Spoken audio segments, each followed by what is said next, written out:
Good evening, happy Sabat sa tingnan mga kapatid. Happy New Year!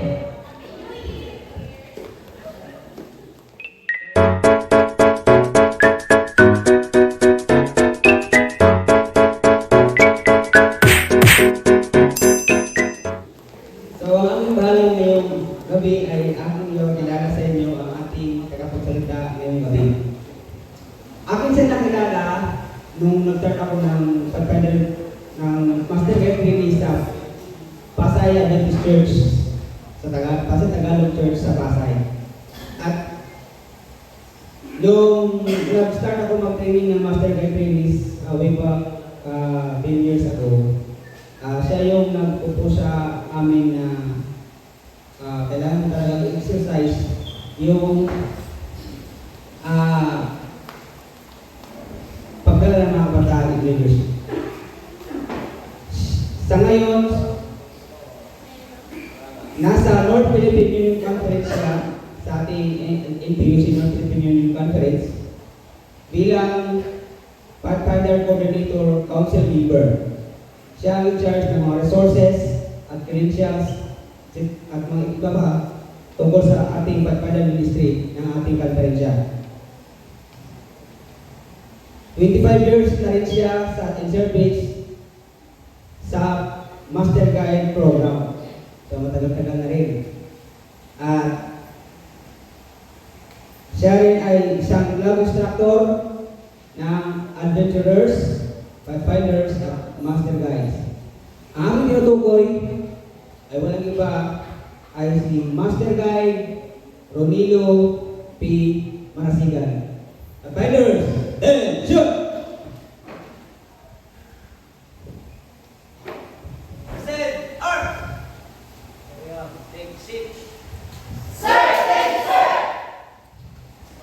Magandang gabi po sa inyo mga kapatid.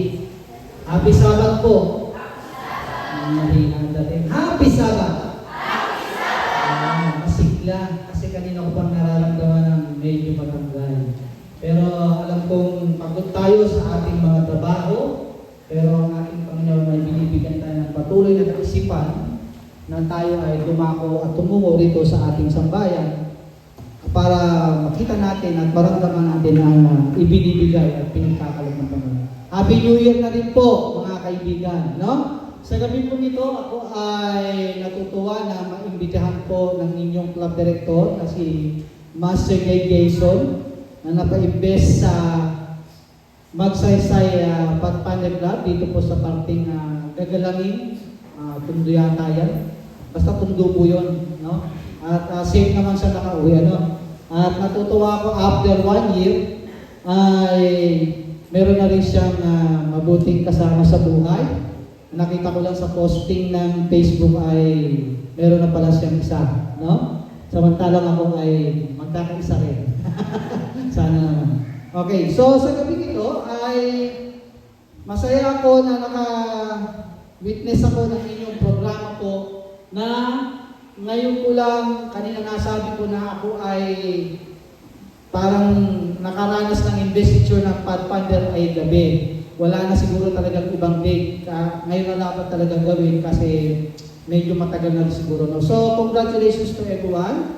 You performed very well at natutuwa ako na kayo ay nandiyan. At yung mga ibang nakita ko sa picture during 2022 na nang-indakso kayo, nandito rin po ako noon. Kaya lang ginawa ko yata nung puro picture din lang.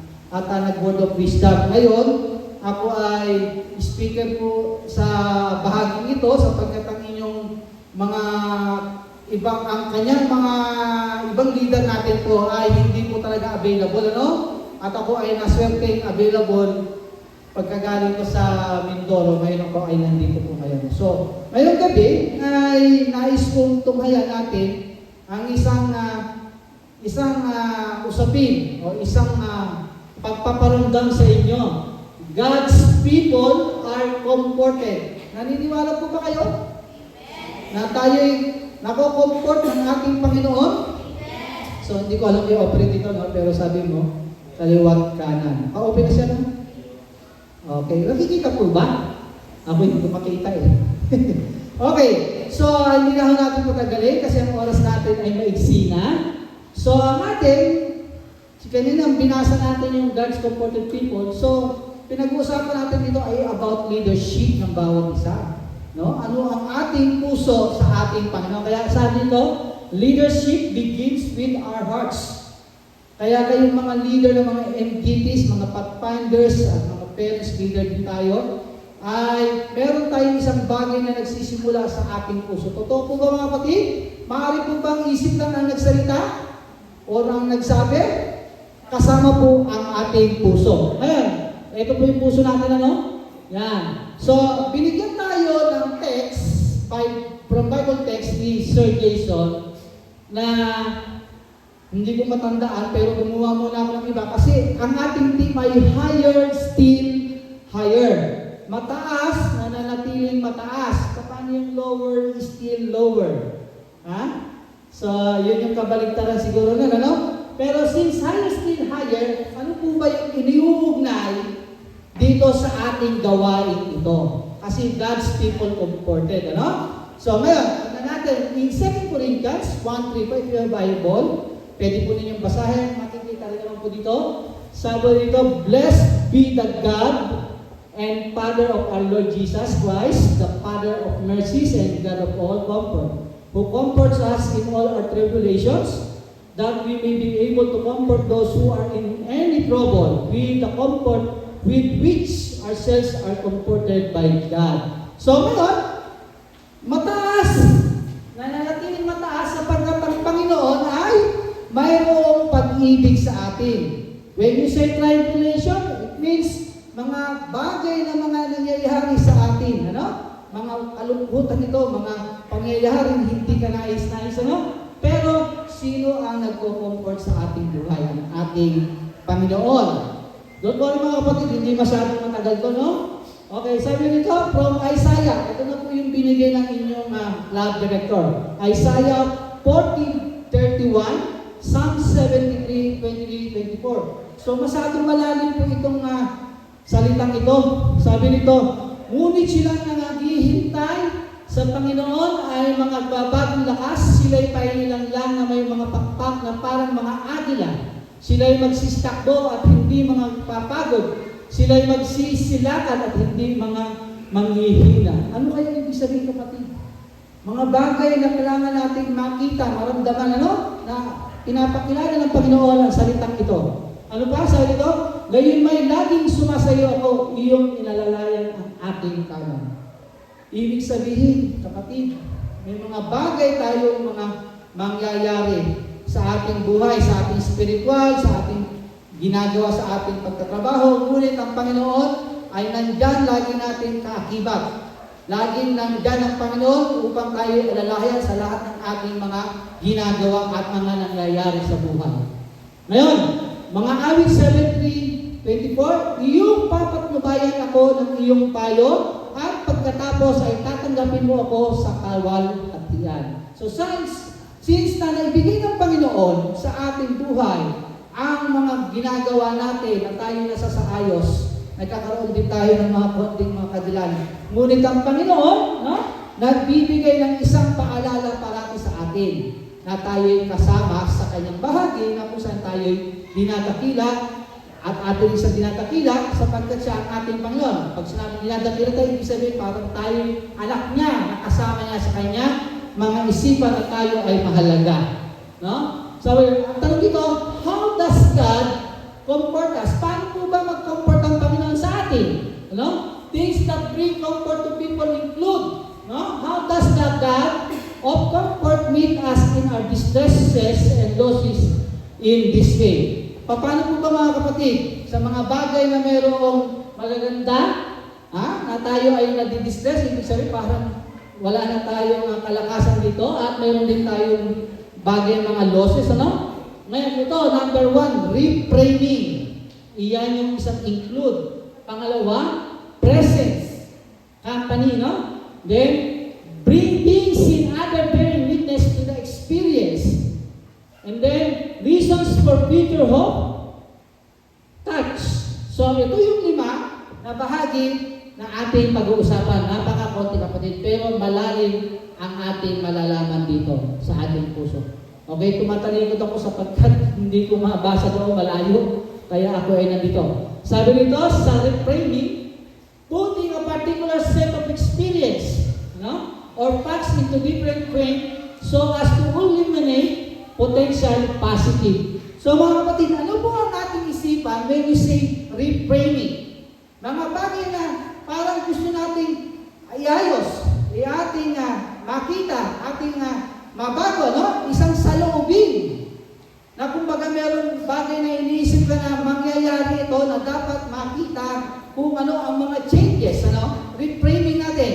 Parang sinasabi din na kung tayo meron mga bagay na nalulungkot, dapat tayo nagiging masaya. Kung tayo ay naghihirap dito, dapat tayo ay mawawala ng paghihirap. Kung baga tayo ay nagkakaroon din dito ng pagsusumikap. Mga bagay na something saloobin sa ating isipan na dapat may mangyaring maganap. Next, example. Sabi dito sa Genesis 50:20, ano po ba yung tinutukoy dito sa Genesis 50:20? Seeing difficulties and opportunity for growth, recontextualizing into a bigger or grander picture, opening additional purpose, how this will be used for good, compare, and contrast. Okay, balik natin ang konti.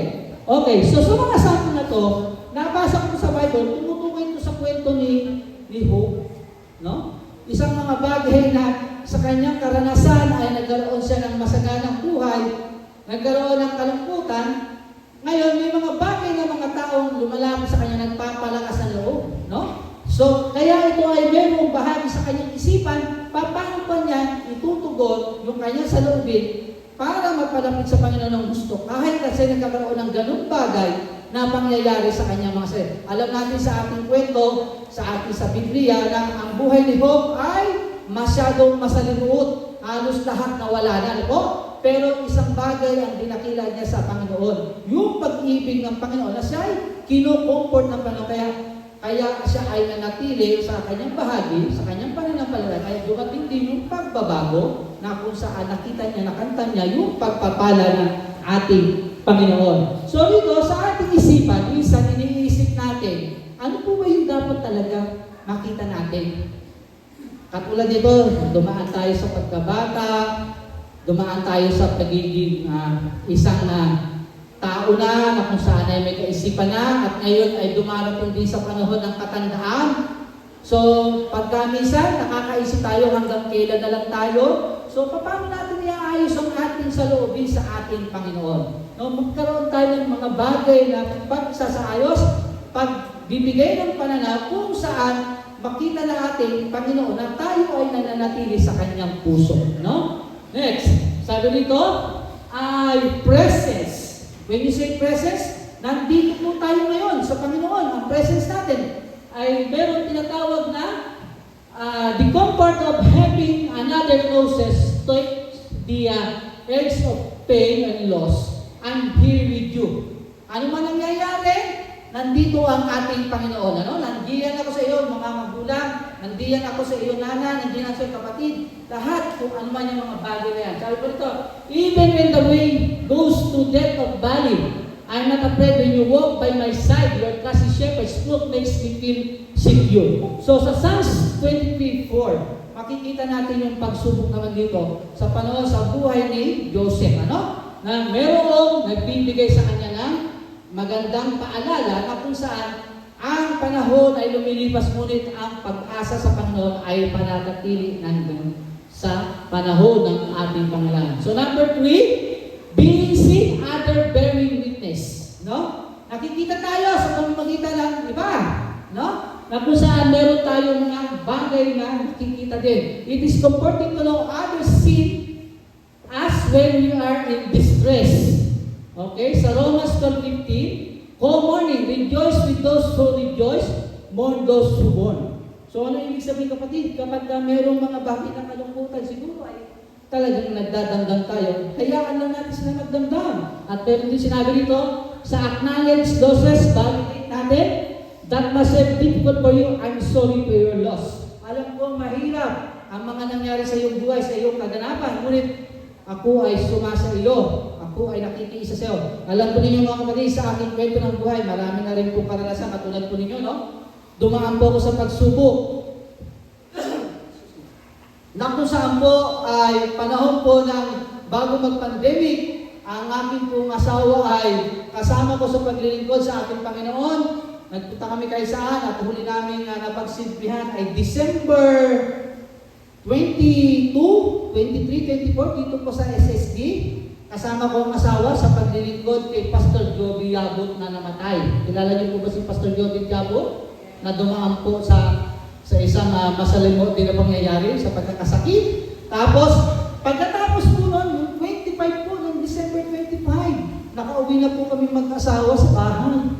Alam po na niyo yung mga kapatid nangyari?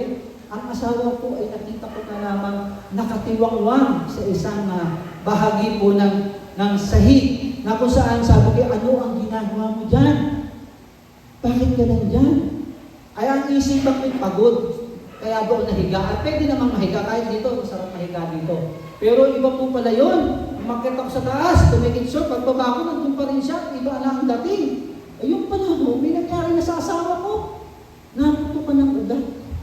December 25, dinala ko sa ospital. And then namatay po ang asawa ko, December 31, 11:45 p.m. Nagpuputuban na ang mga tao sa labas ng mga paputok. Nagsasaya, kumakain ang lahat, samantalang ako ay nag-mourn, no? Nalulungkot, umiiyak.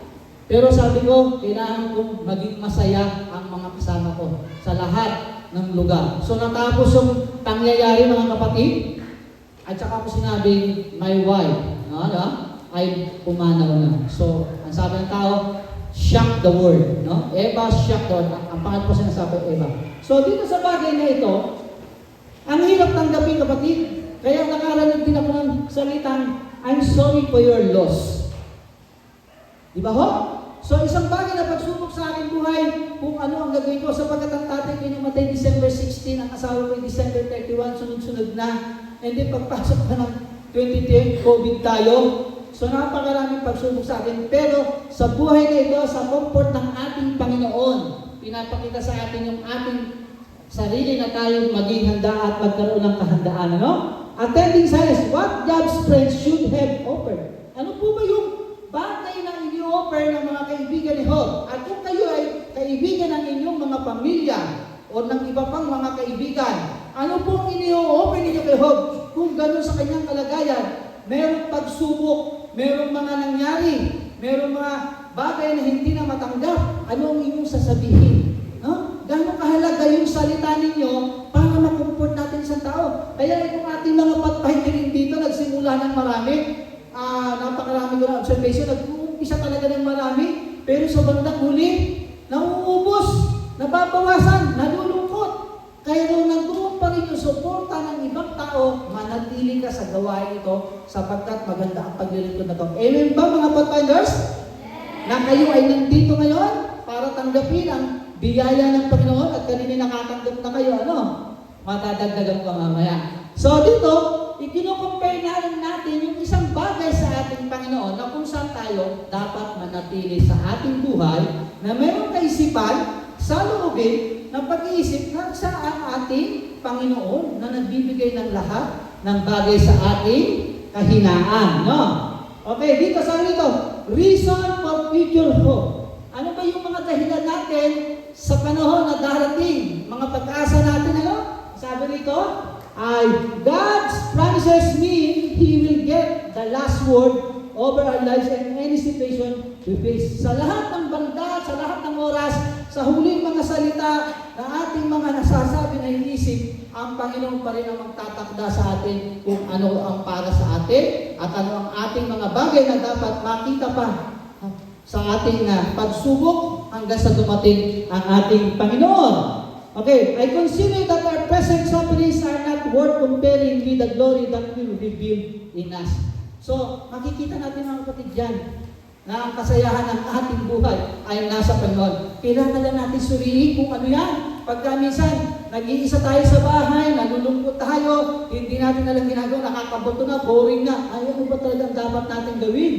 No? So something will change to sa ating buhay, ano? Kung ano yung dapat natin gawin. Siguro, masasabi ko, number 1 dito, ay yung laging mananalangin tayo sa ating Panginoon. Kasi pagka minsan ito, nangyari ito 3 araw po, ito 3 araw, pag-isip ko sa umaga, lagi ako nag-worship sa umaga at sa gabi. Pero lumipas yung isang araw, parang yung pagbagong ko ay, malamihan. Hindi ako nakapag-worship. Pagdating ko ng gabi, pagod ako, hindi ako nakapag-worship. 3 sunod kapatid, kaya parang nanghina ako. Kaya nung tumawag si Sir Jason, Sir Nilo, pwede ka bang speaker para sa investiture? Sabi ko is yes, pupunta ako. So mga kapatid, may mga bagay na talagang kahinaan tayo, pero may mga bagay na dapat talaga natin iniisip kung ano yung dapat na maging comfort tayo sa ating Panginoon. Reminding us that the present losses and things, though real, are temporary and do not have the last word over our future, mga kapatid. So, ito mga bagay ng mga kapatid, sandali lamang ito, no? Na nangyayari sa atin, sapagkat ito'y bahagi ng ating buhay. Hindi ko sasabihin dahil sa ating kasalanan, ngunit sa ating ginagawa, mga kapatid, nakakaranas tayo nito. Pero sa pag-ibig ng Panginoon, pagbibigay ng comfort sa ating buhay, ito na po yung sinasabing huwag tayong dapat nag-aalala, no? Whether God Himself or us acting in His name, help bear the weight which gives strength to endure until brighter days here on earth or in the best state of the age to come. So maraming dumarating na panahon, lumilipas ang panahon, ngunit ang pag-ibig ng Panginoon, mga kapatid, nasa ating puso hanggang ngayon. Kaya mga part-timers, master training, bago sa inyo may award mamaya yung mga ini-expect ninyo or iniisip ninyo, ay talaga bang sadya bang talagang kayo'y committed sa bagay na ito, sa gawain ito? Say yes or no? Yes! Okay, salamat. At doon naman sa mga medyo tumigil ng kaunti sapagkat maraming pagsubok, maraming mga sakuna, maraming mga business. Hindi businessan, business. pag business ang sinabi ko, mahirap yan. Pero pagka business, yun lang, no? So, dapat kausapin ninyo, uy, simba ka naman. Baka iniisip lang ninyo yung sarili nyo lang, ano? Mahalaga na makasama natin ang ating kapwa, mga leader, ano? Okay, dito sa touch. Oh, when you say touch, last na po ito.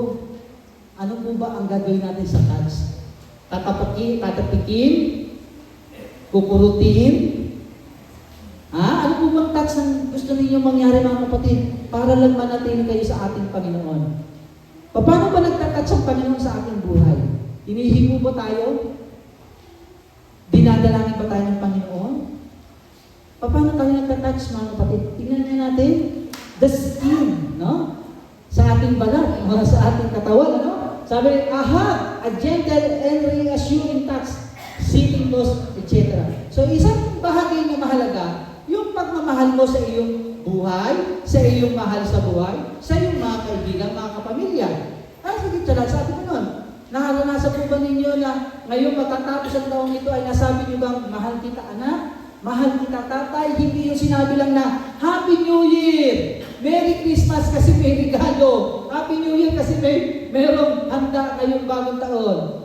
Ay pagka gano'n sinabi niyo, is just a way, that is traditional way ng mga salitang mga ganyan. Pero yung isang bagay na touch, lolo, lola, nanay, tatay, anak, lahat na.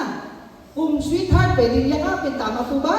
Pero kung hindi sweetheart, kami lang. Diba? So, ganun mga kapatid, no? Pagpahalaga natin yung binibigyan ng comfort ng ating sarili sa kapwa natin sarili sapagkat napakahalaga nito. No? The heart. May puso ba kayo? Kasi itong ating pinag-uusapan. Ang sabi nito, compassion, goodwill, friendship, attending care. Yan yung mga bagay na merong puso ang bawat isa sa atin. Higit sa lahat ang ating Panginoon, mas marami pa dyan. No? Hindi lamang yung mga salita, kundi yung buhay na walang hanggan ang ipinagkakaloob sa atin. Sabi pa rin, ay, God is the strength of my heart. So gusto ko sanang basahin ng mga pathfinders to, kasama ng MGT. Okay, sabi nito, sige nga po, basahin natin sabay-sabay. With progress, 1, 2, 3.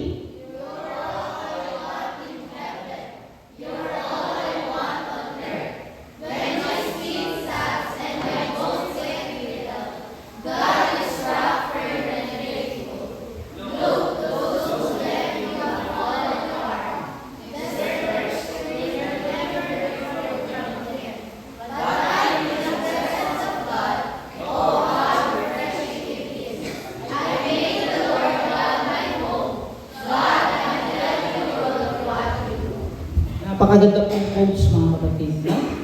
So sana manatili tayo sa ating pagmamahal, sa ating Panginoon, sa ating pamilya, sa ating mga kaibigan, sa ating mga kapitbahay, higit sa lahat, na mga hindi pa nakakakilala sa ating Panginoon, na kung saan ang Panginoon ay handang mag-comfort din sa kanila, katulad ng pag-comfort sa ating Panginoon. Ngayon mga kapatid, ang tanong, paano po ba talaga mag-comfort ang ating Panginoon sa atin? At kung tayo naman ang mag-comfort, paano tayo mag-comfort o magbibigay ng isang pagpapahalaga sa buhay ng isang nilalang na hindi pa kilala ang ating Panginoon? Ngayon, matatapos ang taong ito, ano po ang ating nagawa sa ating sarili? Ano po ang ating naipaglingkod? Hindi binibilang ng Panginoon ito, ngunit ano yung nararamdaman mo sa iyong puso at sa ating buhay na ito ngayong 2023 at ngayong papasok na 2024 mga kapatid. Since ang inyong church ay bunga, SDA Church, at umaasa ko na mas marami pang magiging bunga ang comfort ng Panginoon sa iglesia nito. Magandang gabi sa inyo. Happy New Year. Happy investiture po sa inyong lahat.